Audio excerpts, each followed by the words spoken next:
saat hari ini kita mau siapkan hati telinga kita, pendengaran kita untuk kebenaran firman Tuhan. Kita buka Alkitab kita yang terambil di dalam Filipi 4 ayat 13.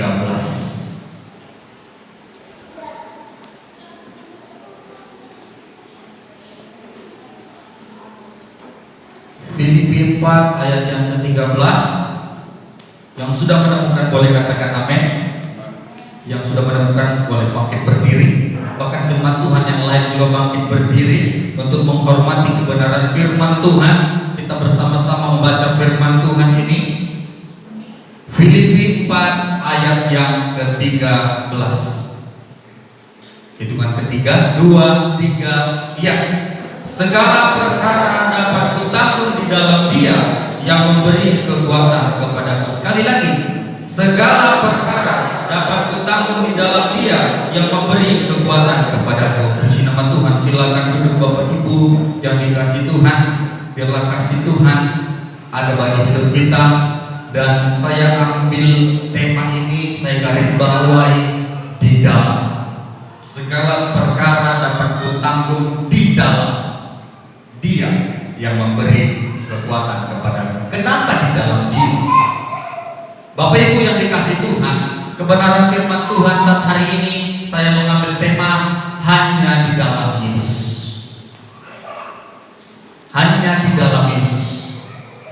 Jikalau kita di luar Tuhan, jikalau kita berjalan tanpa Tuhan, jikalau kita tidak mengandalkan Tuhan, semuanya tidak akan kita dapatkan. Mungkin boleh saja, tapi hanya sementara. Kalau kita mengejar yang sementara saja, tidak ada nampak, tidak akan terlihat. Tetapi kita mengejar yang kekal itu, yang sampai selama-lamanya. Yaitu apa? Kita mau hidup di dalam Dia. Hanya di dalam Yesus. Firman Tuhan ini, kalau kita melihat dari mana pertolongan Tuhan, kebesaran Tuhan, campur tangan Tuhan. Dan di dalam campur tangan Tuhan itu kita melihat dari awal bulan Januari sampai saat ini pandemi atau coronavirus, dari ekonomi, dari pekerjaan, dari daya beli masyarakat, semuanya berkurang, semuanya tidak mampu. Bahkan juga gereja beberapa bulan ditutup, pendidikan juga ditutup, sampai sekarang belum bisa untuk bersekolah. Mereka hanya belajar online. Kehidupan yang seperti ini imbasnya kepada kita bukan kehidupan yaitu kebutuhan semakin kecil, tetapi semakin besar. Untuk belajar online atau daring saja berapa ribu atau berapa giga setiap minggunya. Harga yang juga semakin naik, semakin membuat semakin lesu, tidak ada gairah. Dan anak-anak Tuhan, jemaat-jemaat Tuhan di dalam keadaan seperti ini, coronavirus atau mungkin dalam masalah, dalam penyakit, dalam ekonomi yang tidak stabil yang berpengaruh pada kehidupan kita, saya bagi 3 jemaat. Ada 3 jemaat. Yang pertama, jemaat yang tetap setia, semakin setia dan bertumbuh. Ini pertama, keadaan gereja, keadaan jemaat. Kenapa saya bilang di saat masalah, di saat penyakit, di saat coronavirus atau apapun itu lainnya yang menghambat langkahnya untuk datang kepada Tuhan, tetapi ada satu ikrar di dalam hatinya, dia mau tetap setia, dia tetap mau bertumbuh.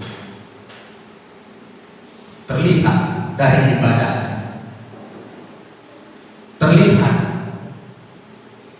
dari pemberiannya, terlihat dari hatinya. Kenapa? Dia mau bertumbuh. Yang kedua, dulu setia,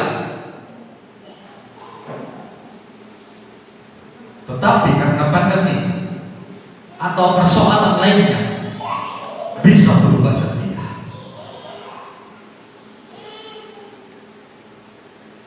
Dulu udah rajin beribadah, dulu menjadi bagian di dalam pelayanan, tetapi karena tantangan, karena persoalan bisa berubah setia.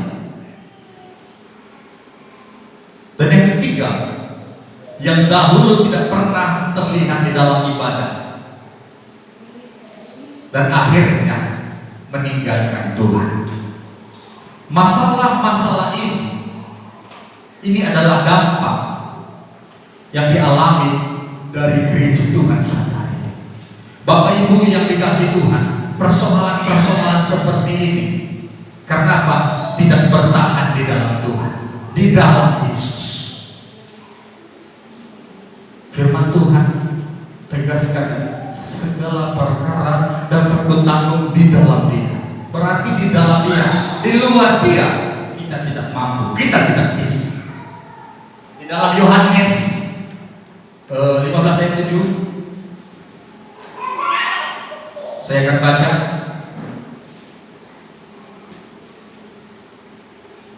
Yohanes 15 ayat 7. Ini firman Tuhan. Jikalau kamu tinggal di dalam Aku dan firman-Ku tinggal di dalam kamu, mintalah apa saja yang kamu kehendaki dan kamu akan menerimanya. Ini firman Tuhan. Jikalau kamu tinggal di dalam Aku, di dalam, dan firman-Ku tinggal di dalam, artinya di dalam lingkarannya Yesus, naungannya Yesus. Mintalah apa yang kamu kehendaki, maka kamu akan menerima. Bapak Ibu yang dikasih Tuhan, ini sebuah ilustrasi. Saya sampaikan begini. Pastori ini memakai jaringan wifi. Dia hanya sebatas sekitar sini saja. Mungkin gereja ini juga, karena dia sering belajar di sini. Namun jika dia mungkin berpindah dari teras, sudah mulai mengecil sinyalnya. Apalagi dia mungkin ke jalan sana, mulai tidak ada terlihat sinyalnya. Apalagi dia mungkin jauh sampai di simpang sana, mungkin namanya pun tidak ada lagi. Begitulah jikalau kita tinggal di dalam Dia, di dalam Yesus, mintalah maka kamu akan menerimanya. Jadi harus tinggal di dalam Dia. Kalau tidak tinggal di dalam Dia, gimana mau dapat? Sebuah ilustrasi tadi, harus tinggal di dalamnya baru didapatkan. Kalau di luar, dia tidak akan dapatkan apa-apa.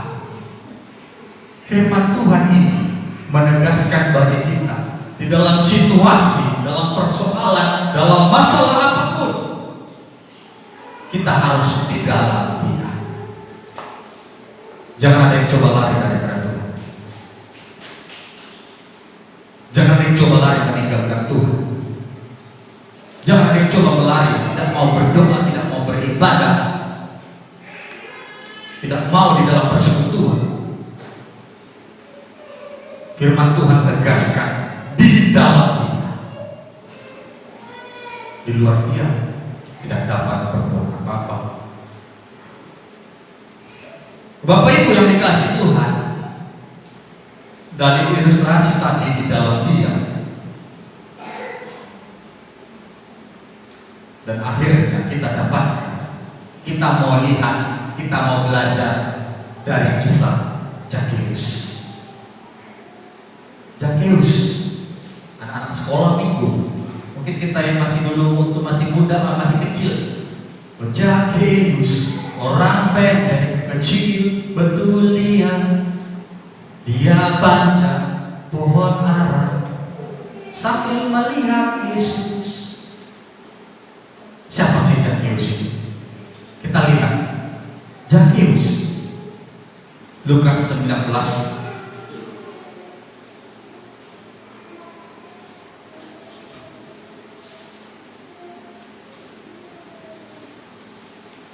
ayat kedua. Di situ ada seorang bernama Zakheus, kepala pemungut cukai, dan ia seorang yang kaya. Pemungut cukai, bea cukai, seorang yang kaya.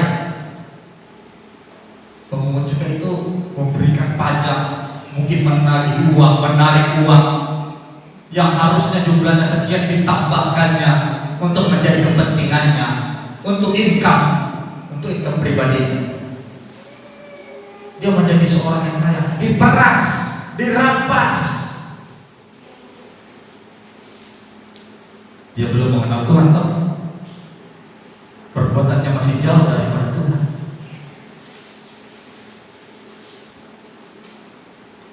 Apa yang menjadi bagian kita itu pasti jadi bagian kita. Kalau tidak menjadi bagian kita, jangan kita dengan sekuatnya, dengan apa yang kita miliki, dengan habis seluruhnya kita tarik itu menjadi bagian kita. Bahwa bagian kita sudah Tuhan tentukan. Zakheus, pemungut cukai, orang berdosa. Yang pertama. Dan Zakheus di ayat ketiga kita lihat,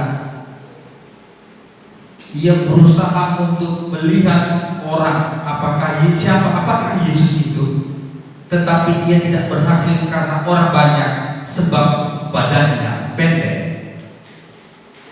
Zakheus tidak berhasil melihat Tuhan karena orang banyak. Dia di luar Tuhan.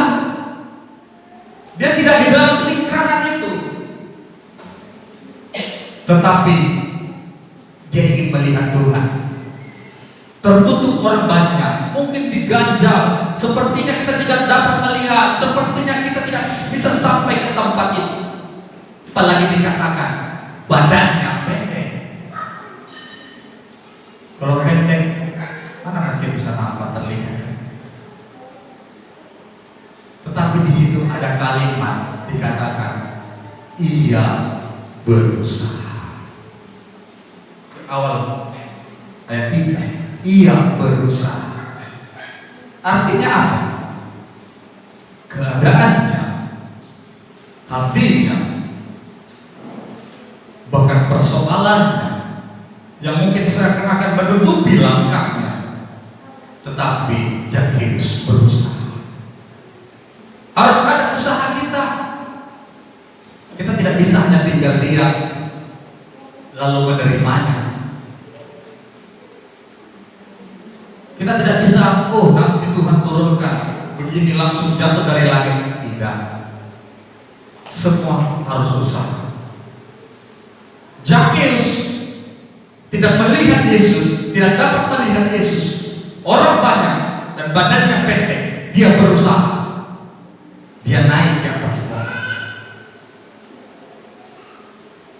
Sesudah dia dapat melihat Yesus dan Yesus memanggilnya, aku mau tinggal di rumah. Masih tetap tinggal di dalam. Aku mau tinggal di dalam. Yesus mau tinggal di hati Zakheus. Yesus mau tinggal di hati setiap kita. Dan Zakheus menerima Yesus, dan akhirnya pertobatan, pemulihan Tuhan nyatakan. Zakheus dia mau menerima Yesus. Bapak Ibu yang dikasihi Tuhan, Yesus berkata bagi setiap kita, aku mau tinggal di dalam kamu. Sekarang kembalinya kepada diri kita. Apakah kita siap untuk menerima Yesus tinggal di dalam hidup kita? Di dalam,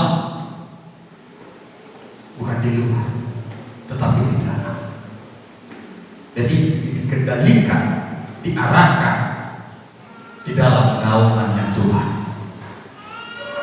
Tinggal di dalam Yesus, hanya dari Yesus. Kita kembali ke firman Tuhan di Filipi 4 ayat 13 ini.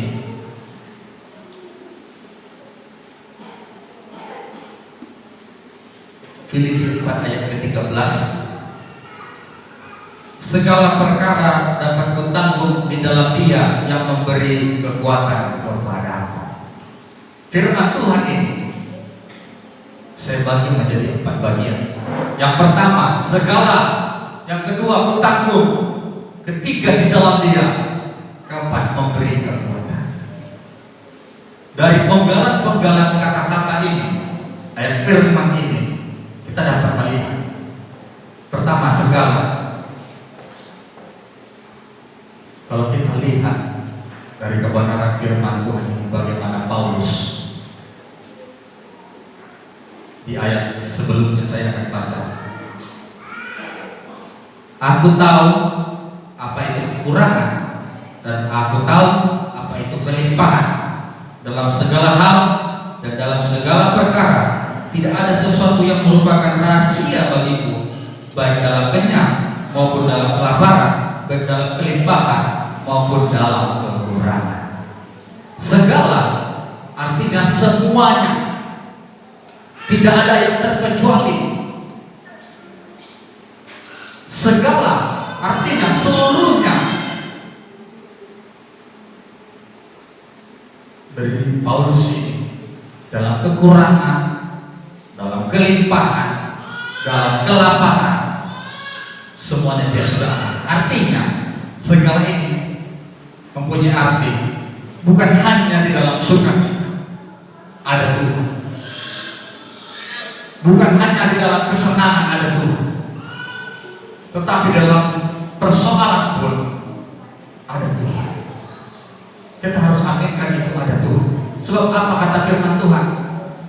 So, jika engkau setia di dalam perkara kecil, maka engkau akan setia juga di dalam perkara yang besar. Jadi harus di dalam Dia, di dalam Yesus yang memberi kekuatan. Dan kedua, kutanggung. Kutanggung ini dari Kamus Besar Bahasa Indonesia artinya dijamin atau tak perlu khawatir. Kutanggung kalau sudah dijamin. Contohnya ini, kalau engkau melamar pekerjaan ke tempat ini, contohnya seseorang, aku sudah letakkan lamaranmu, mungkin atasan, mungkin orang penting, atau penguasa. Pastinya kita tidak takut kan? Kenapa? Sudah ada yang jamin pasti kita akan bekerja di tempat itu. Tetapi mungkin kalau sebaliknya kita bawa lamaran nih ke perusahaan yang besar, dari pendidikan kita standar, dari kemampuan standar, kita antar sendiri. Beda kalau sudah dijamin. Kalau sudah dijamin kita tidak perlu khawatir lagi. Ini artinya kutanggung. Dan ketiga, di dalam Dia. Masih di dalam Dia, berarti hanya di dalam Yesus. Di dalam Yesus. Dan keempat, memberi kekuatan. Dalam engkau saat susah, di dalam engkau saat senang, di dalam apapun persoalanmu, ada yang memberikan kekuatan. Ada yang memberikan kita, ada yang memberikan sukacita bagi hidup kita. Segala perkara dapat kutanggung di dalam Dia yang memberi kekuatan kepadaku. Dari kebenaran firman Tuhan ini, Bapak Ibu, saya mau sampaikan, jangan kita khawatir, jangan kita ragu, jangan kita bimbang. Jika kita sudah tinggal di dalam Dia, maka Dia, yaitu Yesus, sudah menjamin hidup kita. Jadi jangan ada yang takut beribadah kepada Tuhan. Nanti dulu, karena saya ada proyek yang harus saya kerjakan, saya menunggu pencairan.